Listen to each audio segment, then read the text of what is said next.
حضرت آدم سے لے کر جناب عیسیٰ تک آپ سارے انبیاء کو پڑھ لیں، وہ سارے یہی کہتے رہے کہ اللہ کے رسول آنے والے ہیں، اللہ کے رسول آنے والے ہیں، وہ آنے والے ہیں۔ بس فرق اتنا ہے، وہ کہا کرتے تھے آنے والے ہیں اور ہم کہہ رہے ہیں کہ آ گئے ہیں۔ بس ساری امتیں حضور کا ہی ذکر کرتی رہیں۔ وہ کہا کرتے تھے کہ علامہ اسماعیل حقی نے تفسیر روح البیان میں لکھا ہے، امام سیوطی نے الخصائص الکبریٰ میں لکھا ہے، جناب آدم کے انتقال کا وقت آیا تو اپنے بیٹے حضرت شیس کو بلایا اور بلا کر کے فرمانے لگے، شیس میں جا رہا ہوں بیٹے، لیکن یاد رکھنا ساری زندگی ایک کام نہ بھولنا۔ تو حضرت آدم کے صاحبزادے حضرت شیس عرض کرنے لگے، ابا جی وہ کون سا؟ کہنے لگے ہر وقت ہر روز اللہ کے آخری نبی پر درود و سلام پڑھتے رہنا۔ انہوں نے کہا کہ والد گرامی وہ کون ہے؟ تو حضرت آدم کہنے لگے، جب اللہ کریم نے میرے اندر روح پھونکی تھی تو میں نے جنت کے درختوں اور پتوں پر لکھا دیکھا تھا لا الہ الا اللہ محمد الرسول اللہ صلی اللہ علیہ وسلم۔ ہر پیغمبر نے، ہر رسول نے، آپ دیکھیے نا حضرت ابراہیم نے کعبہ بنایا۔ اصل بات یہ ہے کہ ہم حضور کے امتی ہیں، ہم اس طرح قدر نہیں کر پاتے جس طرح وہ لوگ آرزویں کرتے تھے۔ حضرت ابراہیم نے کعبہ بنایا، اللہ کا گھر، اللہ کا گھر۔ یہاں جو آدمی اپنے سگے بیٹے کو بھی گھر بنا کے دیتا ہے، وہ بھی اپنی بہو کو کہتا ہے میں نے بنا کے دیا، حالانکہ اپنے بیٹے کو دیا ہے۔ وہ بھی پوتوں کو کبھی کبھی بلا کے کہتا ہے تمہارے باپ نے کیا کمایا، میں نے دیا ہے۔ لوگ عادی ہیں، لیکن میرے عزیز حضرت ابراہیم نے اللہ کا گھر بنایا، اور جب بنا رہے تھے تو انداز یہ تھا کہ حضرت اسماعیل پتھر اٹھا کے لاتے تھے اور جناب ابراہیم خانہ کعبہ کی دیواریں بلند فرماتے تھے۔ اس عالم میں جب بنا چکے تو عرض کرنے لگے یا اللہ کعبہ میں نے بنا دیا ہے، اسے آباد کرنے والا رسول بھی عطا فرما دے۔ ربنا وابعث فیہم رسولا، یا اللہ وہ رسول ہمیں عطا فرما جو بڑی شانوں والا ہے۔ سارے انبیاء حضرت سیدنا عیسیٰ علیہ السلام کہ کچھ امتی کہنے لگے عیسیٰ مردے زندہ کر دیتے ہو، کوڑوں کو شفا دے دیتے ہو، اے عیسیٰ آپ کا ہاتھ لگ جائے تو اللہ بڑے سے بڑے برس کے مریض کو بھی شفا دے دیتا ہے، لگتا ہے سب سے زیادہ شان والے آپ ہی ہو۔ تو حضرت عیسیٰ کہنے لگے نہیں، وَمُبَشِّرٍ بِرَسُولٍ يَأْتِي مِن بَعْدِهِ اسْمُهُ احمد، فرمایا شان والا تو وہ ہے جس کی میں تمہیں خوشخبری دینے آیا ہوں، وہ میرے بعد آئے گا اور اس کا نام احمد ہوگا، وہ اس کی میں تمہیں خوشخبری دینے آیا ہوں۔ میرے بھائی، میرے رسول کریم سید عالم صلی اللہ علیہ وسلم کے بارے میں ہر نبی، ہر پیغمبر، ہر رسول یہ کہتے آئے وہ آنے والے ہیں، اور ہم کیا کہہ رہے ہیں؟ وہ ہم کیا کہہ رہے ہیں؟ فرق اتنا ہے، وہ کہا کرتے تھے آنے والے ہیں، اور ہم کیا کہتے ہیں؟ ہم کہتے ہیں آ گئے ہیں۔ عید میلاد النبی ہے، کیا سہانا نور ہے، دیکھو آ گیا وہ نور والا جس کا سارا ہی نور ہے۔ ہم یہ کہہ رہے ہیں کہ وہ آ گئے، بڑی عزت والا، بڑی شان والا۔ رب کریم بڑے بلند حوصلے والا ہے، وہ کسی کو جتلاتا نہیں کوئی شے دے کے، وہ نہیں جتلاتا، اس کو جو نہیں مانتے انہیں بھی روٹی دیتا ہے۔ جس نے ساری عمر نماز نہیں پڑھی اللہ نے اسے بھی بچے عطا فرمائے، اس نے ساری زندگی نافرمانی کی رب نے اسے بھی نعمتیں دی، کسی نعمت پر احسان نہیں جتلایا، لیکن فرمایا میرے نبی کے غلاموں ذرا ہوش سے رہنا، ذرا ہوش سے۔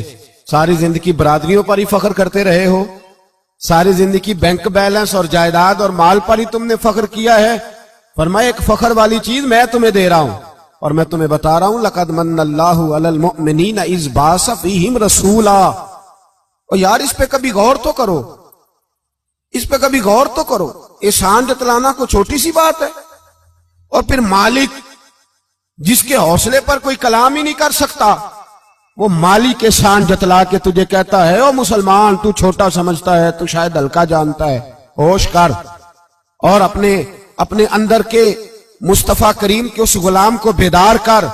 رب فرماتا ہے میں نے تمہارے اوپر بڑا ہی احسان کیا ہے، میں نے بڑا ہی احسان کیا۔ یا اللہ کیا؟ فرمایا اس بعث فیہم رسولا، میں نے تمہیں اپنا شانوں والا رسول عطا کیا ہے۔ دیدہ دل کا دریچہ باز کرنا چاہیے، اور یا رسول اللہ جن کا تو آقا ہے ان کو ناز کرنا چاہیے۔ اب تھوڑا مسلمان ہونے پہ بھی فخر کرو، کبھی کوئی پوچھے تو اسے بتایا کرو ہم رسول اللہ کے غلام ہیں، یہ بھی ہماری برادری ہے اور یہ سب سے بڑی برادری. اس برادری کے اندر بھی لوگوں کو لائیں. آپ کو پتہ ہے میلاد انقلاب کا نام ہے. میلاد جب تک نہیں ہوا تھا تو بیٹیاں زندہ دفن ہوتی تھیں. آپ علماء سے یہ سن تو لیتے ہیں پر ذرا اس معاشرے کی بے حسی تو دیکھو. بیٹی جان ہوتی ہے باپ کی, بیٹی رونق ہوتی ہے گھر کی. ایک آدمی کے 11 بیٹے ہیں تو مجھے ایک دفعہ کہنے لگا دعا کریں اللہ مجھے بیٹی بھی دے. تو میں نے کہا 11 بیٹے ہیں, کہنے میری تو منجی نو رونا بھی کسے نہیں, بیٹے تو نہیں یہ کام کرتے. دعا کریں اللہ بیٹی دے, میری چارپائی کے پاس تو کوئی بیٹھے. او بھائی بیٹی جو اتنے وقار والی ہوئی تو آپ پڑھیے نا, حضرت داہیہ کلبی کہتے ہیں میں موجود تھا جب وہ شخص آیا تھا. لوگ 12 ربیع الاول کے اس معاملے کو معمولی واقعہ سمجھنے لگے. نہ بھائی ہم تمہیں پیغام دے رہے ہیں یہ معمولی واقعہ نہیں. حضرت داہیہ کلبی کہتے ہیں اس شخص نے آ کے عرض کی یا رسول اللہ صلی اللہ علیہ وسلم میں نے 100 بچی زندہ دفن کی ہے, زندہ دفن. اور کہتے ہیں میری اپنی بیٹی, میں سفر پہ تھا تجارت پہ تو میرے پیچھے سے میرے گھر میں بیٹی ہو گئی.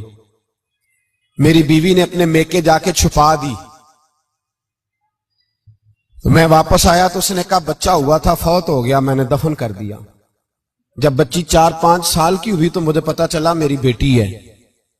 کہتے میں اسے لایا اور میں نے اسے کہا میں تیرا باپ ہوں, تجھے تحفہ لے کے دوں گا, کھانا کھلاؤں گا.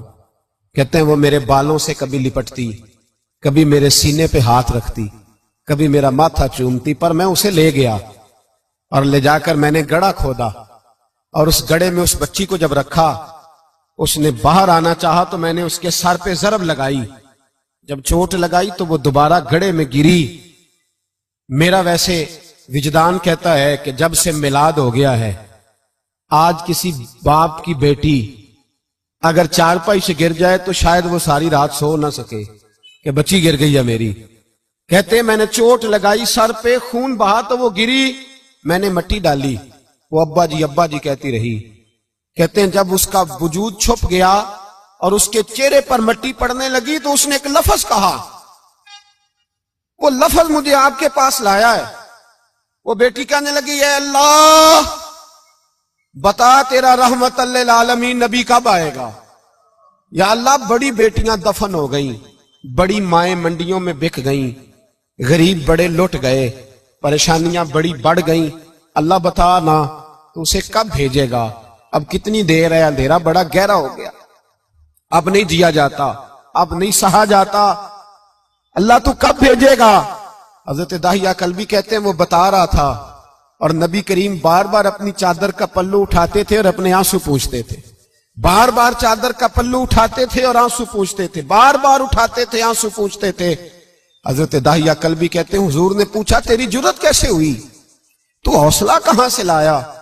اس نے کہا محبوبہ پتہ نہیں, لیکن قربان جاؤں یا رسول اللہ صلی اللہ علیہ وسلم میں نے آج سویرے آپ کے ایک صحابی کو یہ کہتے سنا ہے کہ وما ارسلناک الا رحمت للعالمین. تو وہ یہ رحمت للعالمین کے لفظ ہیں, یہ تو میں نے اپنی مرتی ہوئی بیٹی سے سنے تھے. تو آج جب میں نے اس کی زبان سے سنے تو میں نے کہا تو انہیں جانتا ہے. کہا جانتا ہوں. کہا مجھے بھی لے چل. تو حضور میں آپ کے دروازے آیا ہوں, رب معاف کر دے گا. تو میرے حبیب نے فرمایا چل پڑھ کلمہ, جو میرا کلمہ پڑھ لے اللہ اس کے سارے گناہ معاف کر دیا کرتا ہے. بھائی غلاموں کے ساتھ ظلم ہوتا. حضرت بلال حبشی, حضرت بلال کے بارے میں بڑے واقعات ملتے ہیں. ایک واقعہ بڑا منفرد لکھا ہے کتابوں میں.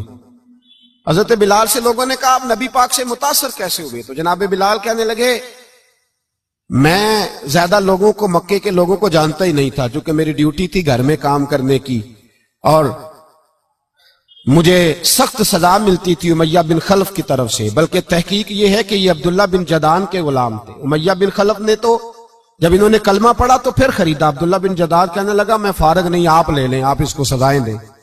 تو کہتے میں ان کے گھر میں ہوتا تھا تو میں تو زیادہ لوگوں کو جانتا ہی نہیں تھا, کبھی مجھے موقع ہی نہیں ملا تھا باہر نکلنے کا. ہماری غلاموں کی کوئی زندگی نہیں ہوتی تھی. آج تو ہر آدمی کہتا ہے نا میں کچھ چودھری سے لے کے کھاتا ہوں. یہ جو تیرے اندر حوصلہ ہے نا یہ میرے رسول نے تجھے عطا فرمایا ہے, یہ میرے نبی نے تجھے دیا ہے, ورنہ تو غلام بکا کرتے. یہ حوصلہ تجھے رسالت مآب نے دیا. حضرت بلال کہتے ہیں میں ایک دن مجھے بخار چڑھ گیا بڑا تیز، میں لوگوں کو جانتا نہیں تھا. فرماتے مجھے تیز بخار چڑھ گیا تو ٹھنڈ بڑی سخت تھی. میرے مالک نے مجھے کئی کلو جو دیے پیسنے کو چکی پہ. کہتے میں بیمار تھا تو میں نے کچھ دوائی لی جو اس وقت موجود ہوتی تھی، تو میں نے ایک لحاف لیا، دودھ پیا تو مجھے نیند آ گئی. جب میں سویا تو میرا مالک آ گیا.